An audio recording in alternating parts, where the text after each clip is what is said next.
Wait lang po!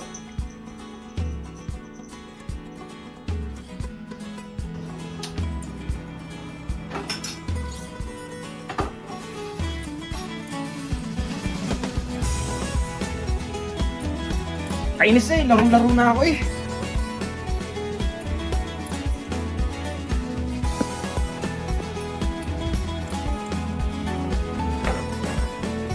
Ikaw na bata ka, araw-araw puro ka laro. Kumain ka nga muna. Mahaba yung event na yun, ma. 1 week lang yun. Ay hindi, kumain ka muna at maglinis ng bahay.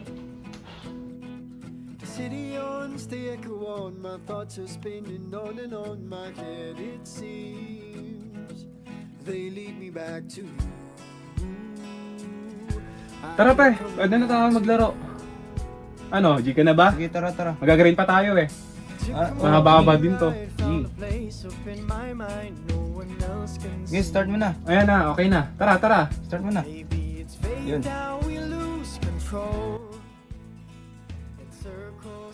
Ang misyon na ito ay sikreto at limitadong players lang ang nabibigyan.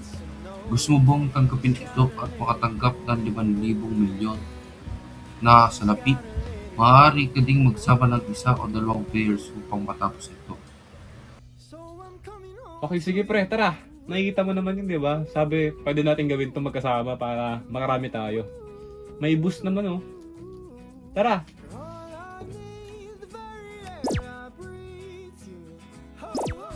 Saan tayo?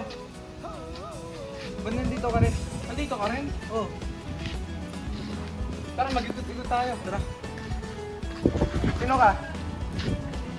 Ikinagagalak ko makita kayo manlalaro. Tama bang ikaw si Kaloy at Mer? Ito na ang in-accept nyong quest. Good day, Kaloy and Mer. My name is Yuri. Today, my mission for the two of you is to properly execute ergonomics. First step, set up your workstation.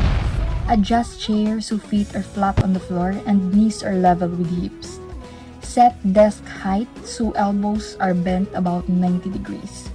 Position monitor at eye level about an arm's length away. Keep keyboard and mouse close and at the same height.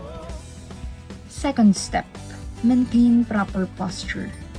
Sit upright with back supported. Keep shoulders relaxed and head straight. Keep wrists straight while working. Avoid bending, leaning forward, or twisting. Step 3. Arrange tools and equipment. Avoid excessive force and repetitive movements. Step 4. Follow safe work habits. Take short breaks every 30 to 60 minutes. Change position regularly. Stretch arms, neck, shoulders, and back. Rotate tasks to reduce repetition. And lastly, step 5. Monitor health and safety. Pay attention to discomfort, pain, or fatigue. Report issues early, and adjust workstation when needed.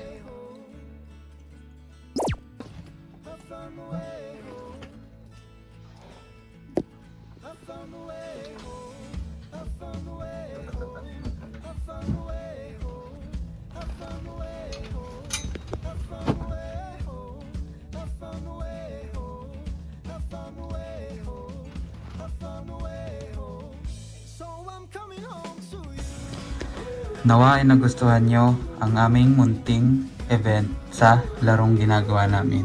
Nawa ay nag-enjoy kayo at nagustuhan ito. Hanggang sa muli mga mabubuting manlalaro. Paalam!